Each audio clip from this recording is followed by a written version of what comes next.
মাও করে বলে দিও 10 জন মানুষরে খাওয়াইতে কয় কেজি মাংস লাগবে গরু মাংস গরুর মাংস 15 কেজি ধরে লেখা 16 কেজি আর লবণ কয় কেজি লাগবে লবণ লাগবো আপনার 10 কেজি 10 কেজি কিয় 10 কেজি কম হয়ে দিব 20-30 কেজি তো লাগবো 12 কেজি দরকার আনতু লবণ আনতু খুদা বাজিটা বাবু সে কত নিব কি সারা নিব কি ওই মানে 10 জন টাকা হয়তো হইলে 12 কেজি লবণ দরটা লাগবে কিয় 12 কেজি দরকার জিও ঠিক আছে কিয় আর এলাচি এলাচি মশলা আর ধরলে আরো 8 কেজি 10 কেজি 10 কেজি লাগবো কিয় 10 কেজি লাগবে তোরা কম দিলে হইতো নাই না কম হইতো না বেশি দেওয়াও লাগে তোরা বলান দিলে পালা আরো ভালো হইব ভালো হইব আর পেঁয়াজ আলু এটা কয় কেজি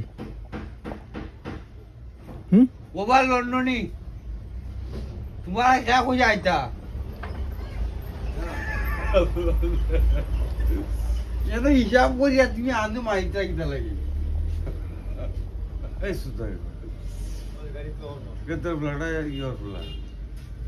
হারবা আমার আব্বু হলো গেজিমিয়া মরে গেছে বেটা পালা আছিল আমার মায়া আছে বেটা যত মায়া হইতে